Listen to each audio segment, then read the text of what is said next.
Good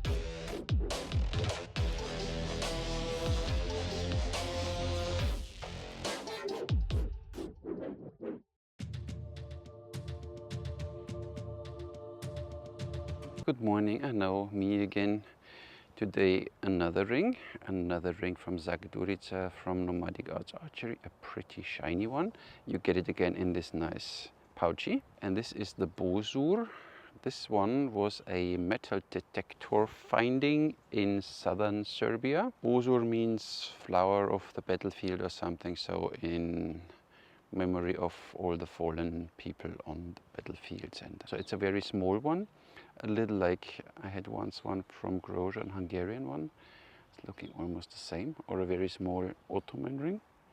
So that's why I don't say it's a Serbian ring, but it's found in Serbia.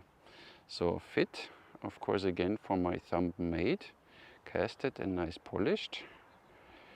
And now we need to see what it does. So feels good, and here again you need to find the angle that you can hold your string. And as usual, when we start with the snake bow, that we see what the ring is doing. So let's see, feels directly good. Look at this. Oh, nice, feels good. So you have this safe feeling, even if the ring is very small. I thought I might not like it, but you feel the string, you feel that you are in control. And here I can even relax my wrist, look. Then a little and a nice group out of the box. Oh, I didn't expect that one now. Especially with thumb rings, I always thought bigger is better, but this one is impressive. So directly feels good. I don't have to curl my thumb too much. Look at this. Easy. And it doesn't feel like there's something between me and the string, which I like. Look at this. My wrist is relaxed. Nice. So you have really a nice lock there. You don't need to curl the thumb too much.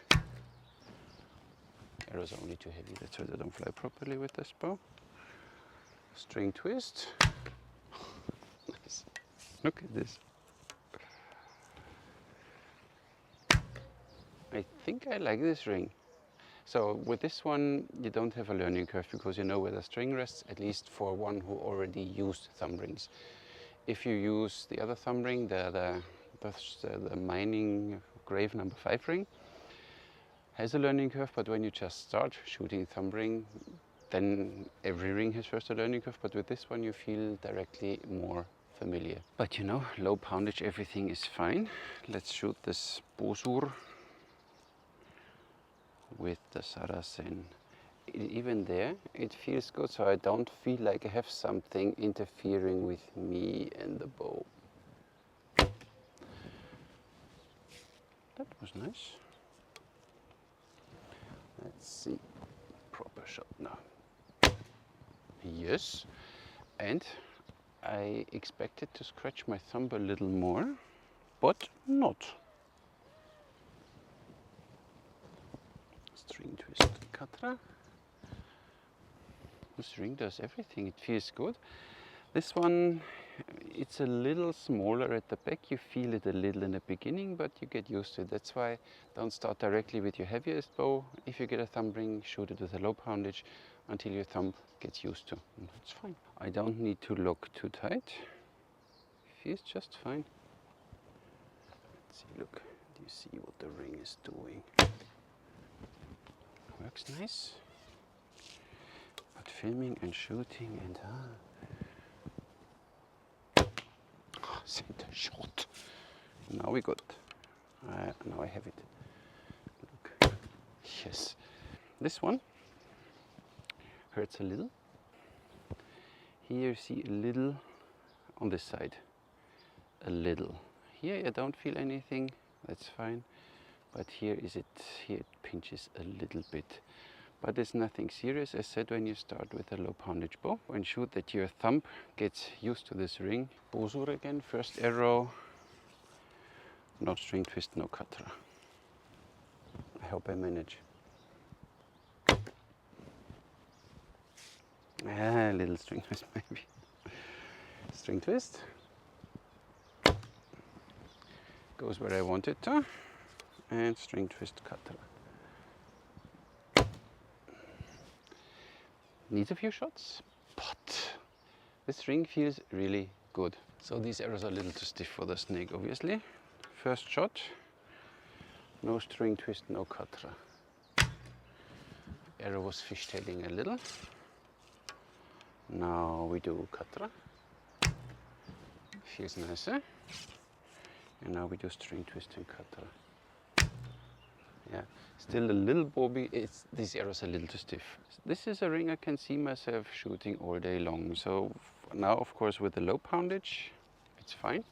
That you get used to it, then I don't feel anything. With higher poundage, I still felt a little of this pinching.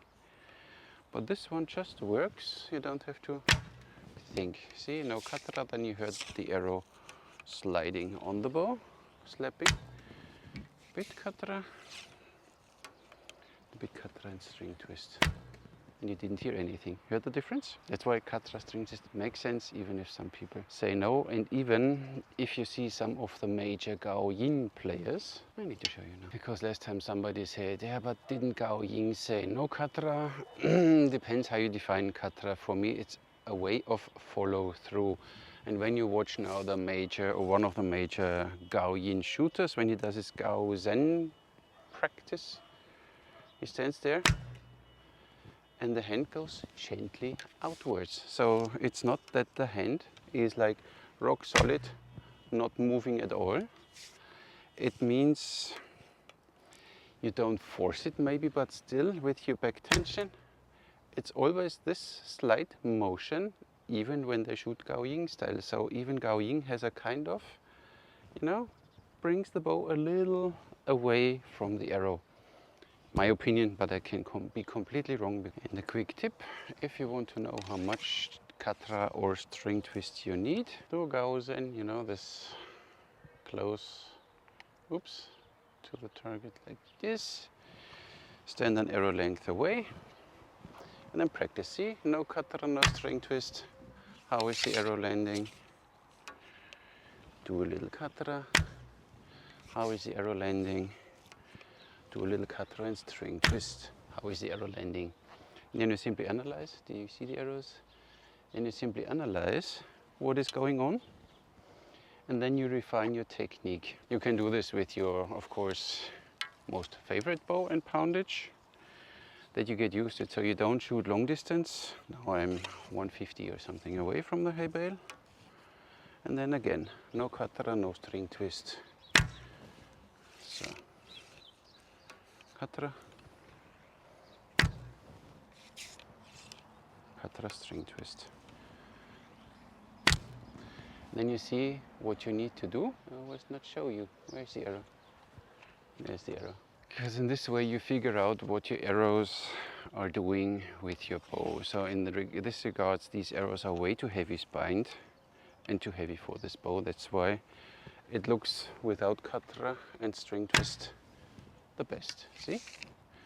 When I apply katra with this one, but I do it with the other bow in a second, because katra with this bow is a little tricky. Let's only do string twist. See? String twist, straight.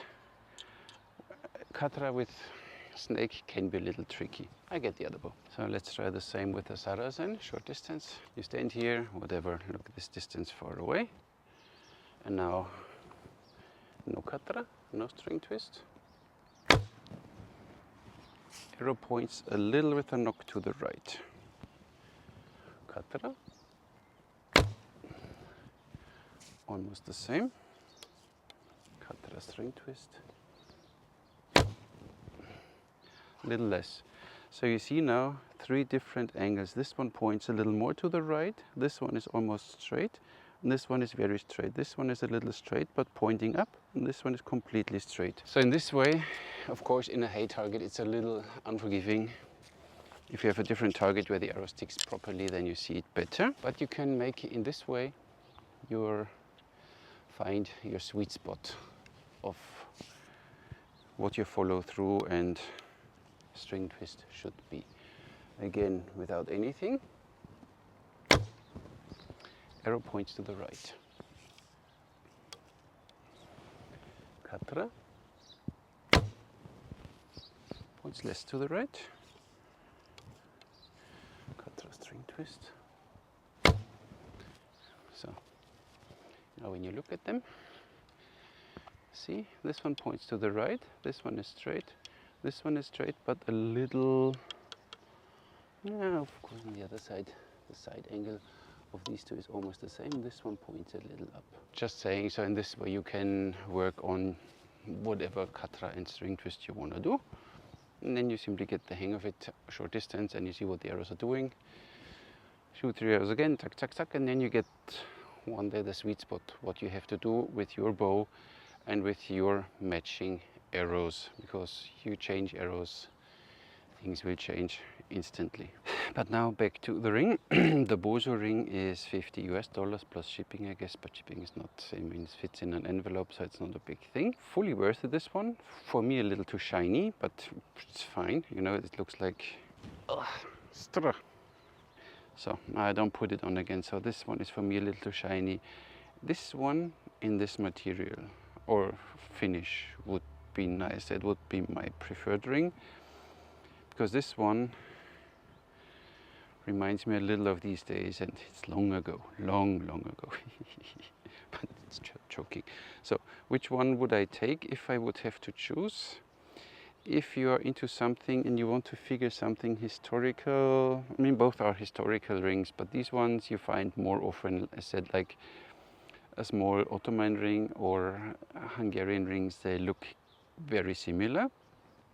This one is a complete different beast. It's interesting, and if you're into thumb rings, you should get one and get the experience with this one. It's like you shoot a different bow. Feels different, is different, has its place. For me, it will be not my favorite ring, but it's a very interesting ring, and you need to work your way up there that you get everything right with this ring. On the other hand, this one is directly out of the box working, so it's like a normal thumb ring. You put it on and you know what to do. With this one, you need to practice a little, but it's a challenging ring, and it's for experienced thumb ring shooters. You should have one and test it and see what it does for you. Really interesting. There you have it. These are the 2 rings I received from Zack Djurica. Awesome. Didn't expect it.